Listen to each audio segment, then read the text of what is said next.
I'm starting to plant this swale today. We got like 200 seedlings, tree seedlings, in the mail this week, so they're ready to be planted. So this is a poor man's swale, but what it basically is I found the contour line of this slope here, and I think it must have been a month or two ago. I came through and I mowed on both sides and through the grass onto the contour line to like mulch it, and I'm gonna keep doing that this year, like while we're still in the establishment phase of all of these trees and shrubs. I'm gonna just keep them as mulched as I can to like keep the grass competition down on them. But I already did, I think it was probably in maybe early March, but everywhere you see a flag is it alternates between black walnut seedlings and red maple seedlings. And those are just seedlings that I dug up from, I think most of them came from behind the barn, but we just have hella seedlings because those are the, like, what's the word? Those are the pioneer trees, clearly, for our area. It's the maple and the walnut because they're just everywhere. So yeah, I dug those up while they're still dormant and planted them every 10 feet, which is like super close spacing. They got whacked really hard already by deer. So that's why I planted them so close, is because one, I was anticipating a lot of death, so we'll see. And then two, I actually eventually want to like reserve the option of like harvesting them for timber or for firewood, like before they get too big and before the canopy closes. That's like way down the line though. But anyway, so now what I'm doing today is I have hazelnut and I have aronia berry, which are both shrubs that are juglone tolerant, because the black walnut, throws the juglone to try and kill its competitors. But anyway, both of these should do fine dealing with juglone. And so there'll be a shrub layer for this, just like strip forest basically. I found the contour line of this bed. And so what you see is everywhere where there's a flag and where there's this dry grass mulch, this is all the same elevation on this hill. Why do you want that? Well, when it rains or as snow melts and water is running down this hill, this bed that we're creating will catch the water and keep it and spread it out all along the same contour elevation on the hill. So all of our plants that we're going to plant into here will be watered more efficiently. Keyline cultivation and using swales are very similar in that they're water harvesting features that you use on the landscape, to like catch runoff and use it before it leaves your property. This isn't keyline though. This is just swaling. Oh, and I should say this is kind of like a poor man's swale, because normally what you would do is on the upslope side of the swale, you would dig a trench, right, all the way down, and then you would pile it on the downslope side of the swale, and that would be where your planting is. And so that like ditch and berm sort of configuration also helps to like catch the water and retain it and spread it out along the contour before it lets it continue down the hill. We don't have the equipment or the like time to invest to dig that kind of feature right now. I also don't want to do something. I don't want to have that big of an impact on the land just yet, because we're still kind of experimenting with these systems out here. Eventually, when we get animals out here, I don't want to be stuck with this pattern and have it get in the way of the grazing pattern that we're going to develop one day. So I've elected to not dig the swale, but what we're doing is above ground swales by the use of just the mulch in the plants. So by mulching, and then also as the plants get established and they start putting out more and more roots, they'll act as the berm half of that a swale would be, and it's less work. Also, because what we're finding is it doesn't actually rain here, at least not that we're used to being from Texas, and even when it rains like hard out here, like I've come out here and looked, and there's really not like sheets of water like moving across this landscape. Like we're infiltrating water fast enough that I don't need to worry so much about having like a retention basin to start a swale per se. So that's why we're doing it in this pattern. So I got 8 different species of overstory, understory, and shrub seedlings. Because I already planted the overstory in here with the maple and the black walnut, that's why I'm only planting shrubs right now in this row. But when we get over there, I'll probably start planting some of the taller trees that we got. But anyway, so the first one that I have planted over there is hazelnut, and that comes pretty highly recommended by a lot of folks who are growing in climates similar to ours. Very productive, nut production. So a lot of calories there. I think I heard that like they're actually relatively deer proof. I don't know if I'm remembering that correctly, but that would be awesome if the deer leave them alone. Hazelnuts are juglone tolerant, so even if they're under a black walnut, they're not going to be affected by the black walnut. And then this one is an aronia berry, which is related to black cherry, and you can definitely eat these berries. But I think at the time I just ordered this as like for its ecosystem service. Birds and other wildlife really like these berries. Might be a good addition along with the hazelnuts, for just growing our own feed for our livestock. We were feeding the black cherries. We were feeding the chickens the black cherries last fall, and they were going crazy on them. So the trick is going to be, like, I feel pretty good about this planting in terms of like really like bio-intensive, like way too close. Oh shit, I forgot to fertilize that one. Like really like way too close, bio-intensive planting, just like plant a million seeds because most of them are going to die kind of thing. I ordered these. I got one set of trees and shrubs from the Iowa Department of Natural Resources. I got the other set from Mason State University in Illinois.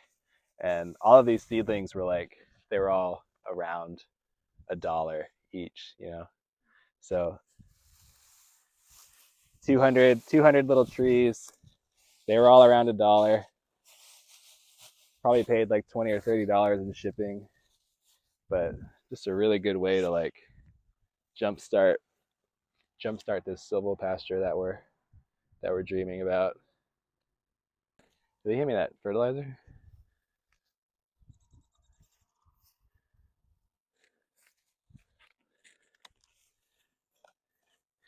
So normally I don't like to use fertilizer, but since this is a perennial planting going in, since this pasture has kind of just been abused for a long time, I want to make sure that these little guys at least have a chance to get established before they really have to start fending for themselves. And the other thing that I like about this fertilizer is that It's